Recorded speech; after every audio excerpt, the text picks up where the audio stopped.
The Huawei Mate 20 Pro has a unique triple camera setup and placement, and up against it today we're putting up Apple's latest iPhone XS Max dual camera setup to see how both the smartphone cameras perform.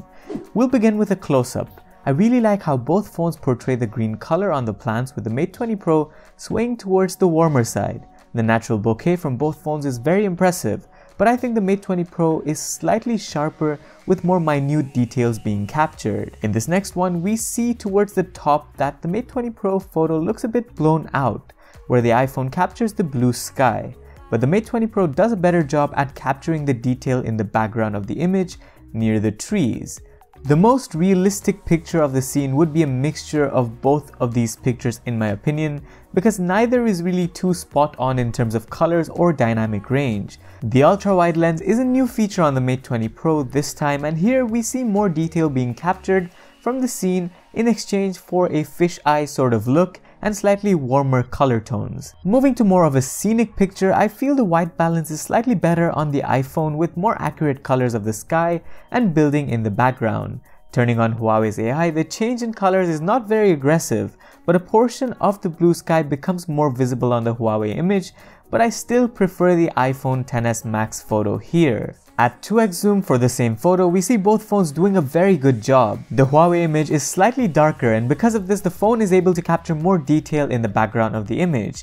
And at 10x zoom, the Mate 20 Pro evidently with its AI technology takes the sharper photo. Now here's a look at portrait photos from both these phones. Right off the bat, I feel both phones do a very good job with skin tones. The photo from the iPhone has more contrast to it compared to the lighter and softer Mate 20 Pro image. In terms of background blur, the Huawei does a very consistent job, whereas the iPhone misses out a part towards the right side near my face. And as for selfies, the Mate 20 Pro takes the much sharper photo. But in terms of colors, both are different. While the Huawei sways more towards an orange tone, the iPhone has a greenish hue to the picture, which I feel makes it look a bit more natural.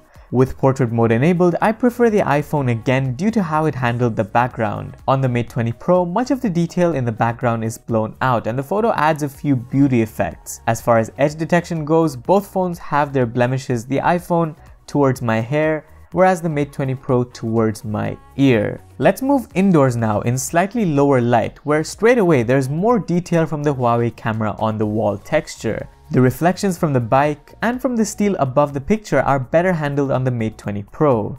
Here too you can see the use of the wide-angle lens on the Mate 20 Pro, which is great, but sometimes it can get a bit too wide and capture your finger as well, which may affect the picture.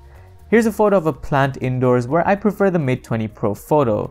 There's more detail in the shadows compared to the iPhone, and with Huawei's AI, the photo looks a bit more enhanced, but the good thing here is that the AI changes are very subtle, which is a huge difference coming from the P20 Pro from earlier this year. At night, we really see the Mate 20 Pro shine. The photo of this mosque is so much sharper than the iPhone's, with more detail in the greens and the building's texture. The night mode takes it up a level further in terms of detail, but bear in mind, taking a photo like this requires you to stay still for up to 5 seconds, and the photo seems a bit too enhanced sometimes. Another unique feature here is the wide-angle lens on the Huawei, which lets you capture more detail at night without sacrificing photo detail too much. Another example of a night shot would be this one, where the Mate 20 Pro image is naturally darker than the iPhone. Without night mode, I prefer how the iPhone looks, but with night mode enabled, the Huawei does a much better job. The detail on the plant is more visible and the exposure of the light source is better controlled. Using portrait mode in this lighting, the Mate 20 Pro handles edge detection better than the iPhone, which blurs out petals of the flower. I think both phones in this case can do a better job, and hopefully a future software update will fix this, especially on the Mate 20 Pro, considering this is running on pre-release software. We'll end the primary camera night shots with this last picture, which is sharper on the Mate 20 Pro. Colors are also better handled in this case, and with night mode, the camera captures a lot more detail, especially if the rock's underwater. But for some reason, the photo seems a bit blurrier, and I hope this is fixed via a future software update to enhance AI stabilization during night photos especially. As for selfies, I prefer the look of the Mate 20 Pro. The image is brighter and has more detail compared to the muddy looking image from the iPhone. With portrait mode enabled, I still prefer how the Mate 20 Pro looks, especially in terms of colors. To end off, let's look at some video footage from both the phones. At 1080p, the iPhone camera captures more detail in between the shadows and has more dynamic range. I also prefer the stabilization from the iPhone camera footage. At 4K, much of my comments about color remain the same, with the Mate 20 Pro footage looking a lot darker with less accurate colors.